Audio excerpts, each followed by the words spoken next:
Alright everyone, I'm back, and as promised, I promised you guys a review of my Nexus 7, answering some of the lingering questions we had. Did everything work out? Is it as powerful as people were saying, as the numbers basically were implying? How did things go? Is the Nexus 7 basically, did it live up to the hype? And just in one words, in one words, in one word, yes. Hell yes.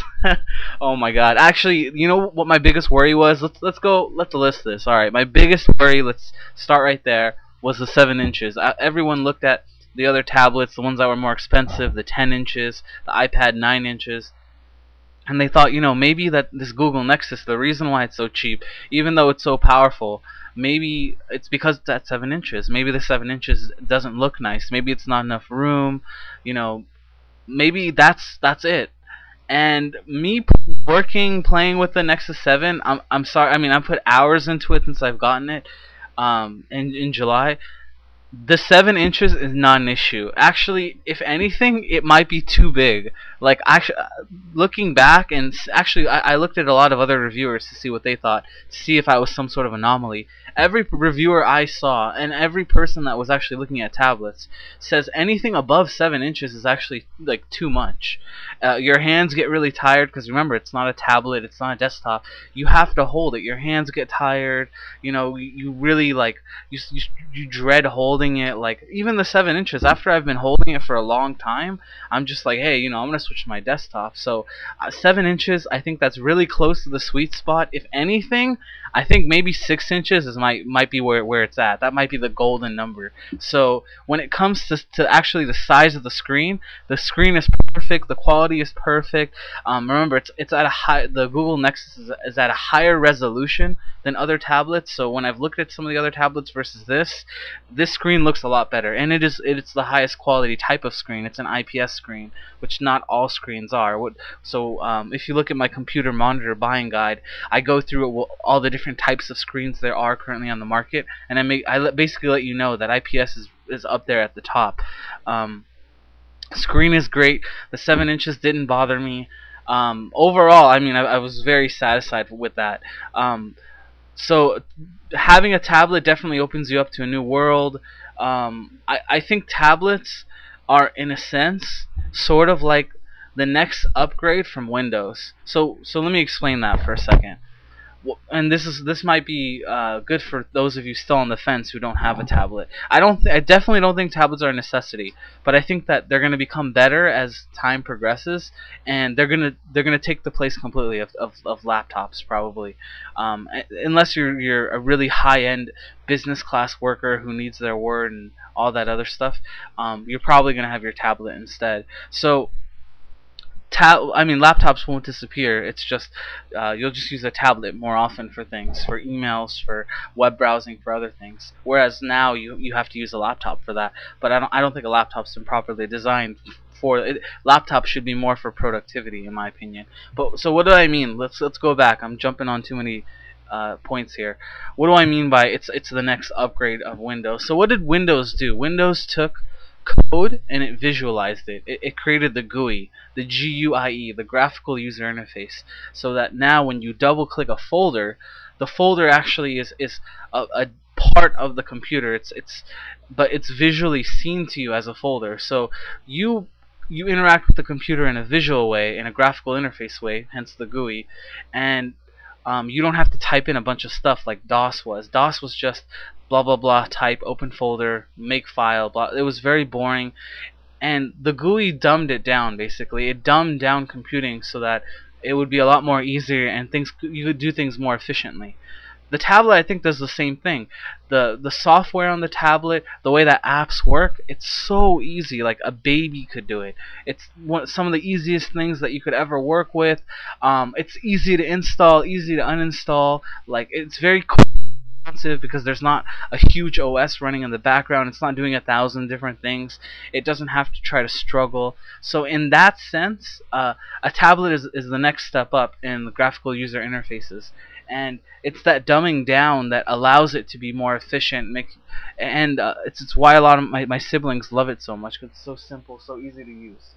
So yeah, first point, the 7 inches, that definitely makes it, it's definitely useful. It makes it more, I mean, it's more than you could need. It gets tiring if it's more than that. The way that apps work and the way that the software works on the Google Nexus, it's really easy to use. It takes little effort. Um, I I'm trying to think of what else what else I could think that I wanted to address here. The only other thing I guess that I maybe want to put is it doesn't take as much advantage as the camera as I thought it would. I've been looking for a lot of apps, but since the camera is front facing, if you don't use Google Plus and you don't use like the Hangout system, you really won't use the camera very often on the tablet. The screen's really nice.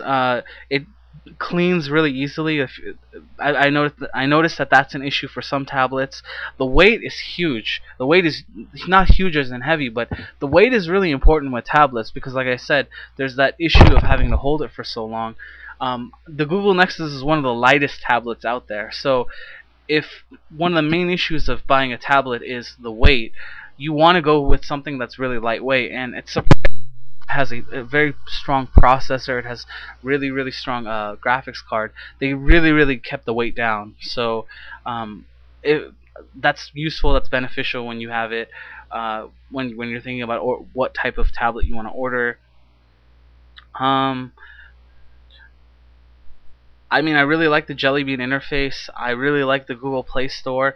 The only one thing that I have to comment as far as the Google Play Store goes, I really think they should add more apps. There's way more apps on iTunes App Store, obviously, because they've had it for so long, and Amazon's App Store, it seems. So Google Play, it's picking up. It's getting more and more apps as we go along. I mean, it's already got a ton, but there's a few apps that are on other stores that I can't seem to find on Google Play. So I'm hoping, since it's a brand new tablet, that as the months go by, people that make apps will start releasing their stuff to Google Play because they know it's such a large market now. It's making, you know, millions of dollars. I'm hoping that the developers learn and as a result put their stuff on Google Play. So that's an important feature to mention.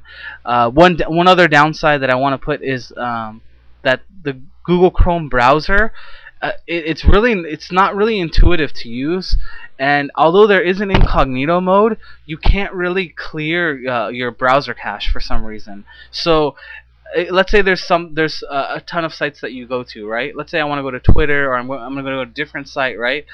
Every time you go to a site, it saves it. So that's sometimes an issue because if your most visited sites, you usually, as you start typing, you want them to pop up. But as you use Google Chrome more and more, it saves more and more sites, and it never ever cleans it seems.